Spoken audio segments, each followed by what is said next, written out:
come the general election in 2015, what would be a good result for UKIP? We don't know. It's as simple as that. I mean, we're still talking 2 years out at the moment, Andrew, and of course there are big elections in between, and it's all down to ourselves, really. We've got to keep up this momentum. We've got to go on and win the European elections next year, but crucially, I think, is the 5,000 council seats which are up for election on May the 22nd next year. And if we can take seats in the big urban areas and we can create bridgeheads, then you know what? We may be able to replicate the Liberal Democrats and take seats in the general election from a base of local government. But at the moment, as things look, and you're quite right, it could change, but as things look at the moment, from the Ashcroft poll that came out earlier this week, in those seats where the Conservatives are a bit ahead of Labour, the main impact you look like having is that you'll take votes from the Tories and you'll let Labour in, although you won't win any seats yourself. So vote UKIP and get Ed Miliband.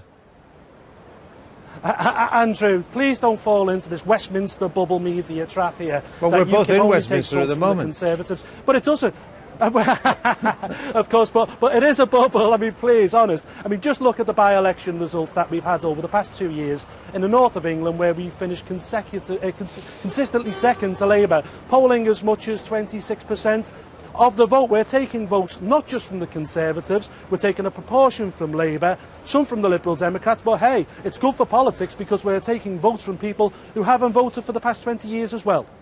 You seem to have a permanent problem, though, with some of your MEPs and leading members. Periodically, one of them, they all seem to walk out. Is this because UKIP is really a one-man band and Mr. Farage has slightly dictatorial tendencies? No, basically what we've done is we've tightened up the process. I hope it's not a one-man band anyway, otherwise I may as well take the earpiece out and go off and get back lecturing again or something. But we're doing our best to make it a two-man band by having you on the programme. Thank you very much, Andrew. It's appreciated, mate. Look, you know, we tightened up our process this time round. We've gone through the most stringent tests that you could believe. Probably out of all of the political parties, our tests have been the most stringent for our MEPs. And if some have fallen by the wayside, well, I'm sorry, that's just hard luck. And what we will do is, I think, we will send more MEPs back to Brussels next year on May the 22nd than any of the other political parties put together. And to ensure that that is the case, we have to get the process right. But what is it about? I mean, is this a feature of all insurgent parties that you fall out with each other at some stage? I mean, you've just lost Mike Nattrass. Before that, Nikki Sinclair. She's now founded her own party. It seems to be a common theme here. And Marta Andressen, who was a leading UKIP light for a few seconds, has now joined the Tories. I think you've lost Campbell Bannerman as well. So what's the story here?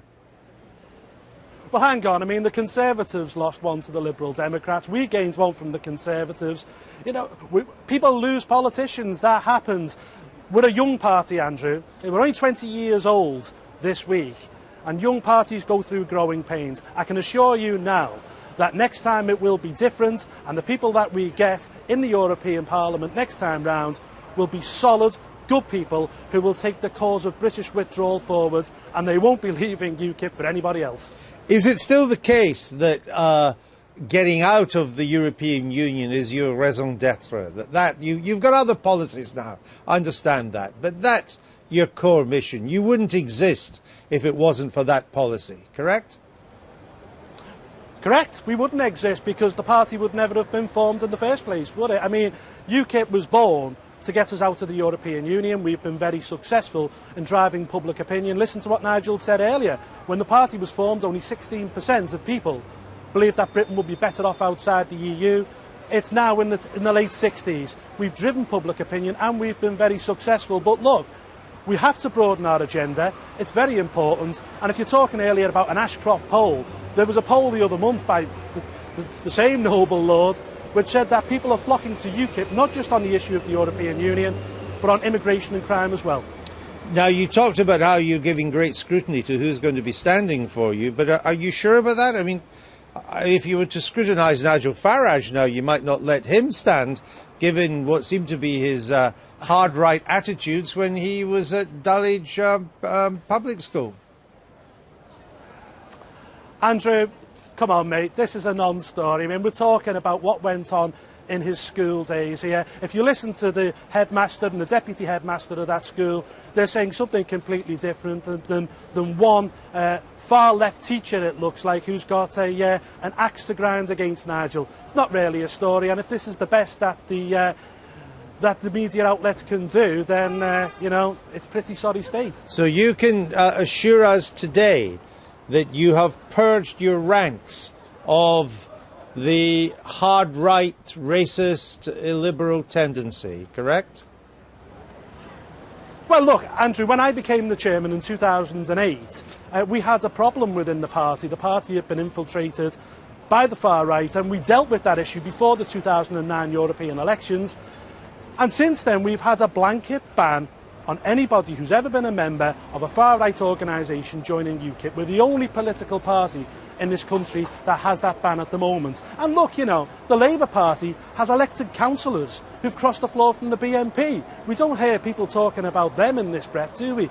Look, we do not have a problem with the far-right in our party, period.